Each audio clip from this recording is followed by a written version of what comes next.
Students, हमारा next topic है Heisenberg uncertainty principal. हैंसेनबर्ग uncertainty principal करने से पहले हम एक एग्जांपल लेते हैं। मान लो मेरे पास एक ऑर्बिट है जिसमें एक इलेक्ट्रॉन रिवॉल्व कर रहा है। अब मान लो उस इलेक्ट्रॉन को मैं एनर्जी प्रोवाइड करता हूँ, तो एनर्जी प्रोवाइड करने पे इलेक्ट्रॉन मूव करेगा, तेज़ी से मूव करेगा। तो जब वो तेज़ी से मूव करेगा ऑर्बिट में, तो उसकी पोजीशन भी चेंज होगी और उसकी मोमेंटम भी या वेलोसिटी भी चेंज होगी। ठीक है, इट मीन्स जब भी हम एनर्जी प्रोवाइड करते हैं इलेक्ट्रॉन को, तो इलेक्ट्रॉन तेज़ी से मूव करेगा, जिससे उसकी पोजीशन में भी चेंज आएगा और उसकी वेलोसिटी में भी चेंज आएगा। तो हैंसेनबर्ग कहता था कि अगर हम लोग पोजीशन और वेलोसिटी एक साथ फाइंड आउट करें तो वो इम्पॉसिबल है। Heisenberg state that it is impossible to measure both position as well as velocity of an electron with absolute accuracy। हम एक टाइम पे सिर्फ एक चीज़ ही फाइंड आउट कर सकते हैं, या तो पोजीशन या तो वेलोसिटी। तो इसी चीज़ पे उसने एक फॉर्मूला बनाया था that delta x into delta p is equal to h upon 4 pi. इसमें एक्स है पोजीशन और पी है मोमेंटम। अब आपको इतना पता है, डेल्टा का मतलब पता है, delta means change, large change. तो उसने ये फॉर्मूला बनाया delta x change in position into change in momentum is equal to h upon 4 pi. आपको मोमेंटम का फॉर्मूला पता है, दैट इज़ एम वी। ये फॉर्मूला हमने यहाँ पे पुट किया। अब एम तो एज इट इज़ रहा, वी के साथ हमने डेल्टा लगा दिया। अब वी के साथ डेल्टा क्यों लगा?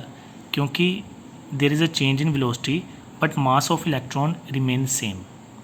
तो यहाँ पे हमारा फॉर्मूला बन गया delta x into delta v, m नीचे आ गया, is equal to h upon 4 pi m. Clear? तो ये इसका फॉर्मूला है हैंसेनबर्ग अनसर्टेनिटी प्रिंसिपल का।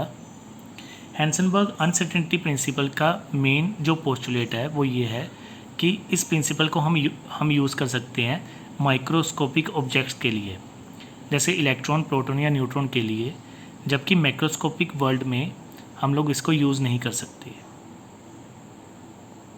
क्लियर? इसी के अंदर एक क्वेश्चन आता है, why electron can not exist in the nucleus. तो हम लोगों ने ये पढ़ा हुआ है कि जैसे न्यूक्लियस है, न्यूक्लियस के आसपास इलेक्ट्रॉन्स रिवॉल्व करते हैं।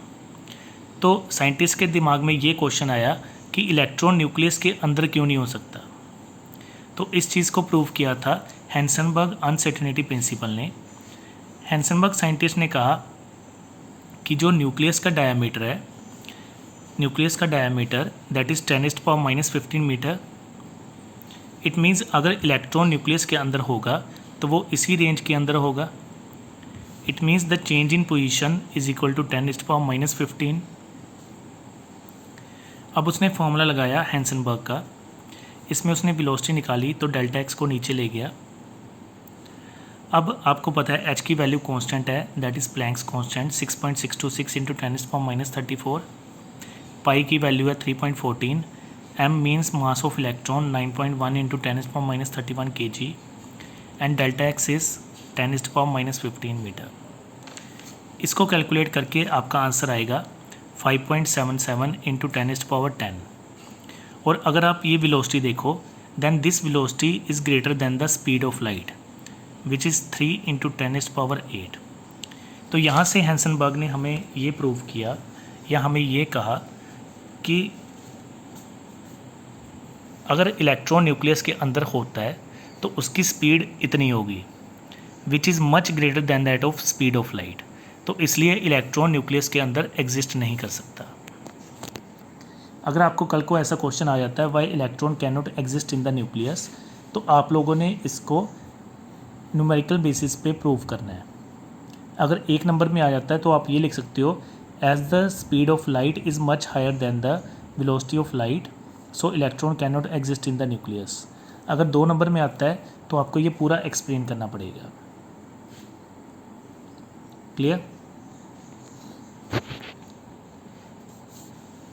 नेक्स्ट टॉपिक है difference between orbit and orbital. सबसे पहले हम बात करते हैं कि ऑर्बिट क्या होता है। जैसे ये न्यूक्लियस है, तो न्यूक्लियस के आसपास आपको पता है कि शेल्स होते हैं। तो पहला शेल कौन सा होता है के, दूसरा शेल कौन सा होता है एल, तीसरा शेल एम और चौथा शेल एन। तो ये जो शेल्स होते हैं इनको हम नाम देते हैं orbit. Orbit is the circular path in which electron revolves. ठीक है। सेकंड इसका पॉइंट कि सारे के सारे ऑर्बिट जो हैं वो सर्कुलर होते हैं। ये क्योंकि सर्कुलर होते हैं इसलिए इनकी कोई डायरेक्शन नहीं होती। अगर एक शेल के अंदर हमने मैक्सिमम नंबर ऑफ़ इलेक्ट्रॉन्स निकालने हैं तो आपको इसका फॉर्मूला पता है। जैसे के शेल के अंदर मैक्सिमम इलेक्ट्रॉन्स निकालने हैं तो के के अंदर n1 होता है, तो इसका फॉर्मूला होता है 2n square. 2 into 1 square that is 2। अगर एल शेल की बात करें तो इसमें n की वैल्यू होती है 2। 2 इंटू 2 स्क्वायर दैट इज़ 8। ये आपने 9th में भी किया होगा कि अगर हम किसी पर्टिकुलर शेल के अंदर इलेक्ट्रॉन्स निकालते हैं तो इलेक्ट्रॉन्स निकालने का ये फॉर्मूला होता है 2n square. And last point is the orbit is planar. ये एक प्लेन में लाई करता है। अगर हम एक ऑर्बिटल की बात करें तो ऑर्बिटल क्या होता है, जैसे ये न्यूक्लियस है, न्यूक्लियस के आसपास जहाँ पे इलेक्ट्रॉन की प्रोबेबिलिटी मैक्सिमम होगी, मतलब जहाँ पे इलेक्ट्रॉन मैक्सिमम होंगे उस पॉइंट को हम नाम देते हैं orbital. Orbital is a space around the nucleus where probability of electron is maximum, तो उसको हम नाम देते हैं ऑर्बिटल।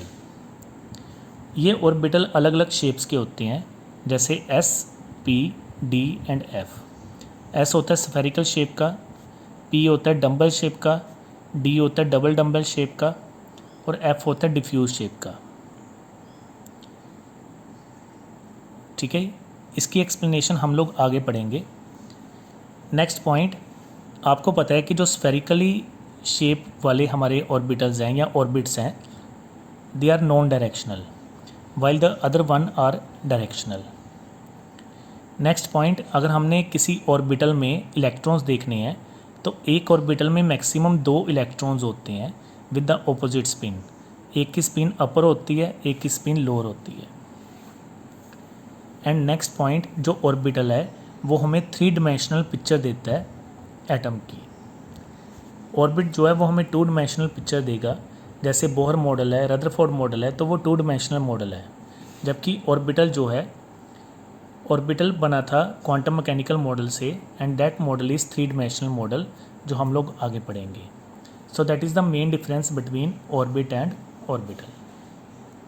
बेटा आपको जहाँ से पता नहीं चलता आप लोग मुझे व्हाट्सएप पे मैसेज करके पूछ सकते हैं। क्लियर। नेक्स्ट हमारा टॉपिक है numericals of dual nature of matter. इसमें हम लोगों ने न्यूमेरिकल करने हैं। हमारे पास फॉर्मूले हैं lambda is equal to h upon m v and lambda is equal to h upon p. अब लैम्डा आपको पता क्या होता है, वेवलेंथ, एच होता है प्लैंक्स कांस्टेंट, एम होता है मास, वी होता है वेलोसिटी, सिमिलरली पी होता है मोमेंटम। तो अब इसके बेसिस पे हम लोगों ने न्यूमेरिकल्स करने हैं। सबसे पहला क्वेश्चन देखिए, कहता है calculate the de Broglie wavelength. हमने वेवलेंथ निकालनी है of an electron travelling eight 1% of the speed of light. अब आपको ये चीज़ दी हुई है वेलोसिटी, वेलोसिटी दी हुई है 1% of the speed of light. आप इसको ऐसे कैलकुलेट कर सकते हो, 1% का मतलब 1/100 into speed of light that is 3 into 10⁸। तो वेलोसिटी आ गई 3 इंटू 10⁶। अब हमने वेवलेंथ निकालनी है तो हमारे पास फॉर्मूला है lambda is equal to h upon m v. H की वैल्यू प्लैंक्स कांस्टेंट, मास हम लेंगे इलेक्ट्रॉन का, क्योंकि सब एटॉमिक पार्टिकल हमें इलेक्ट्रॉन दिया हुआ है 9.1 इंटू 10⁻31 इंटू वेलोसिटी 3 इंटू 10⁶। अब ये देखिए पावर्स बेस सेम है, पावर्स ऐड हो जाएंगी, ये बन जाएगा 10⁻25 -25 ऊपर जाके प्लस में आ जाएगा,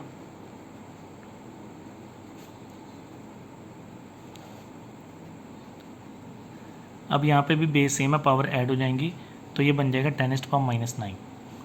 इसको डिवाइड करके जो आंसर आएगा दैट इज़ वेवलेंथ। क्लियर।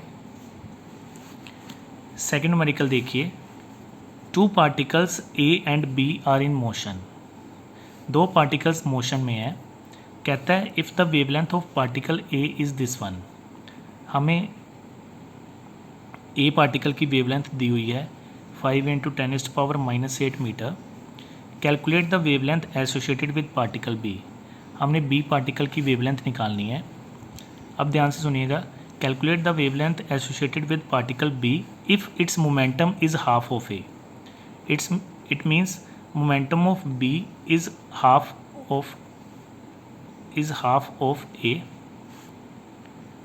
ठीक है, तो ये 2 यहाँ पे चला गया, ये बन जाएगा p B is equal to 2 time p A. अब लैम्डा और मोमेंटम का आपके पास एक ही फॉर्मूला है, that is lambda is equal to h upon p. आप यहाँ पे लिखेंगे lambda is equal to lambda A is equal to h upon p A, this is number 1। Lambda B is equal to h upon p B, this is number 2। आप लोग divide करोगे equation number 1 को equation number 2 से, ये बन जाएगा lambda A over lambda B is equal to h upon p A over h upon p B. H से h cut गया, पी बी ऊपर चला गया, ये बन गया p B over p A. अब आपने पीछे किया है that p B is equal to 2 time p A, तो आप यहाँ पे लिख देंगे, ये कैंसिल हो गया, ये बन गया lambda A over lambda B is equal to 2 and lambda A is equal to 2 time lambda. Clear. Next numerical देखिए, calculate the wavelength of 1000 kg rocket. हमने इसमें निकालना क्या है, वेवलेंथ। 1000 kg मीन्स आपको मास दिया हुआ है, मूविंग विद द वेलोसिटी दी हुई है 3000 km/h। अब मास को सबसे पहले आप ग्राम में कन्वर्ट करोगे, दैट इज़ 1000 × 1000 दैट इज़ 10⁻6 ग्राम, और km/h को मीटर/सेकंड में चेंज करोगे, मल्टीप्लाई करेंगे 5/18 से। तो formula lambda is equal to h upon m v. H की वैल्यू 6.626 × 10⁻34, मास कितना है 10⁻6 × 3000 × 5/18, 18 ऊपर चला गया, ये बन गया 6.626 × 18 × 10⁻34 अपॉन 3000 × 5 × 10⁻6। आपका जो आंसर होगा that is wavelength. Clear. Next numerical देखिए, 4th, कहता है कैलकुलेट द मोमेंटम। हमने निकालना है p of the particle have wavelength. हमें वेवलेंथ दी हुई है 2.5 × 10⁻10 मीटर। सिंपल फार्मूला लगेगा lambda is equal to h upon p. हमने पी निकालना है, तो ये फार्मूला बन जाएगा p is equal to h upon lambda. H हमारा है प्लैंक्स कांस्टेंट 6.626 × 10⁻34। लैम्डा है हमारा 2.5 × 10⁻10, -10 ऊपर चला गया, ये बन जाएगा 6.626 ओवर 2.5 × 10⁻34 × 10⁻10। अब बेस सेम है, पावर ऐड हो जाएंगी, तो ये बन जाएगा 10⁻24। तो यहाँ से आप लोग इसका मोमेंटम निकाल सकते हैं। क्लियर। 5th न्यूमेरिकल देखिए, कहता है the kinetic energy of an electron is this one, calculate its wavelength. ये थोड़ा सा अलग न्यूमेरिकल है, इसको समझना। हमें काइनेटिक एनर्जी दी हुई है 4.55 × 10⁻25। हमने वेवलेंथ निकालनी है, तो वेवलेंथ का फॉर्मूला हमें पता है एच अपॉन एम वी। अब पहले काइनेटिक एनर्जी का फॉर्मूला लिखते हैं, हाफ एम वी स्क्वायर। ठीक है, काइनेटिक एनर्जी हमें दी हुई है is equal to half, m है मास, हमें इलेक्ट्रॉन दिया हुआ है, तो इलेक्ट्रॉन का मास हम यहाँ पे पुट करेंगे, तो यहाँ से हम लोग v निकाल सकते हैं। तो ये बन गया 4.55 × 2 × 10⁻25 over 9.1 × 10⁻31 is equal to v square. अब हमने v निकालना है, तो इसका अंडर रूट आ जाएगा, ठीक है। इसका अंडर रूट सोल्व करके आपका जो भी आंसर आएगा वी का, उसको आप इस फॉर्मूले में पुट करोगे। लैम्डा हमने निकालना है, एच की वैल्यू कांस्टेंट और मास इलेक्ट्रॉन का आएगा इनटू वी। वी जो भी यहाँ से आएगा वो आप यहाँ पे पुट करोगे तो आपका आंसर आ जाएगा। क्लियर बेटा। हमारा नेक्स्ट टॉपिक है numericals related to Heisenberg uncertainty principle. ये प्रिंसिपल अभी हमने किया है। इसका formula delta x into delta v is equal to h upon 4πm, या इसका दूसरा formula delta x into delta p is equal to h upon 4π। इन दोनों फॉर्मूले के रिलेटेड हम इसके न्यूमेरिकल करेंगे। सबसे पहला न्यूमेरिकल देखिए, कहता है calculate the uncertainty in velocity. हमें डेल्टा वी निकालना है। If the uncertainty in position is 1 angstrom, हमें डेल्टा एक्स दिया हुआ है 1 एंगस्ट्रॉम। अब आपको इतना पता है कि 1 angstrom is equal to 10⁻⁻10 metre. तो यहाँ पे फॉर्मूला लगाएंगे delta x into delta v is equal to h upon 4πm। हमने डेल्टा वी निकालना है, बाकी चीज़ों को एक साइड ले गए। एच की वैल्यू होगी 6.626 इंटू 10⁻34, पाई की वैल्यू 3.14, एम मास किसका है, हमें दिया हुआ इलेक्ट्रॉन। ये मास आप लोग खुद वैल्यू पुट करोगे, ये गिवन नहीं होगी। डेल्टा एक्स हमें दिया हुआ है 10⁻10। तो यहाँ पे बेस सेम है, पावर ऐड हो जाएंगी, ये बन जाएगा 10⁻41। -41 ऊपर जाके प्लस में आ जाएगा।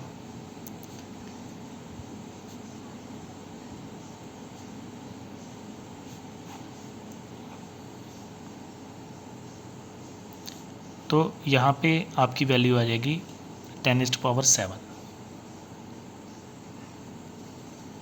ठीक है, इसको डिवाइड करोगे, आपका जो आंसर आएगा that is change in velocity. Clear.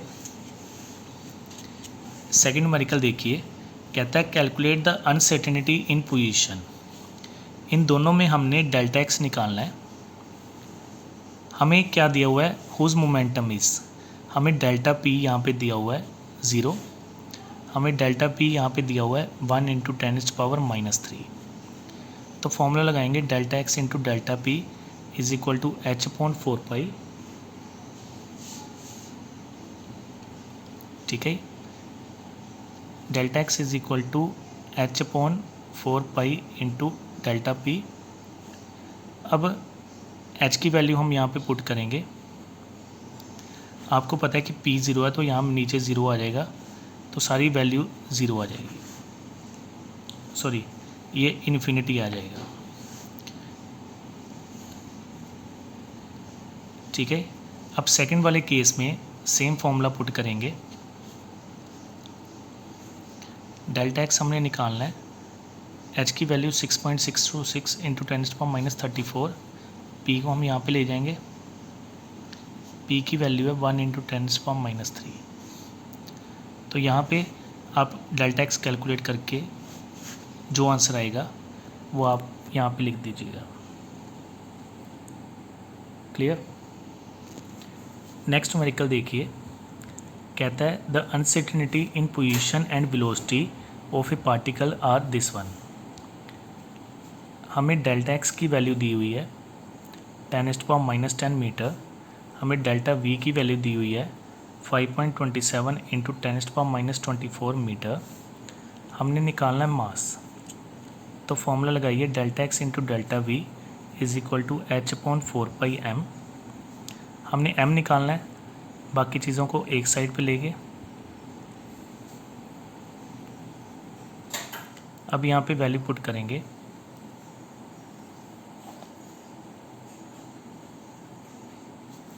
Delta x की वैल्यू 10⁻10, डेल्टा वी की वैल्यू 5.27 इंटू 10⁻24। यहाँ पे कैलकुलेशन करके आपका जो आंसर आएगा that is the mass of the particle. क्योंकि आपको कोई भी सब एटॉमिक पार्टिकल नहीं दिया हुआ, आपसे कहा हुआ है कि इसका मास कैलकुलेट करिए। क्लियर। नेक्स्ट न्यूमेरिकल देखिए, कहता है calculate the uncertainty in velocity. हमने डेल्टा वी निकालना है of a cricket ball of mass 150 gram. Mass हमें दिया हुआ है 150 gram. If the uncertainty in position is 1 angstrom. हमें डेल्टा एक्स दिया हुआ है 1 एंगस्ट्रॉम, मीन्स 10⁻⁻10 मीटर। सबसे पहले हम इस ग्राम को केजी में कन्वर्ट करेंगे, that is 150/1000, that is 0.150 kg। अब फॉर्मूला लगाएंगे, delta x into delta v is equal to h/4πm। ठीक है, हमने डेल्टा वी निकालना है, वैल्यू पुट करेंगे 4 × 3.14 इंटू मास आपके पास है 0.150 इंटू डेल्टा एक्स की वैल्यू 10⁻⁻10। इसको कैलकुलेट करके आपका जो भी आंसर आएगा that is delta we. In numericals में वैल्यू पुट करने की ज़्यादा दिक्कत नहीं होती, मेन दिक्कत होती है इसकी कैलकुलेशन की। तो आपकी कैलकुलेशन एग्जैक्ट होनी चाहिए। ये नेक्स्ट न्यूमेरिकल जो है ये आपका होमवर्क है, ये आप लोग कॉपी में उतार लीजिएगा और अगर कोई डाउट हो तो मुझसे पूछ लीजिएगा। क्लियर?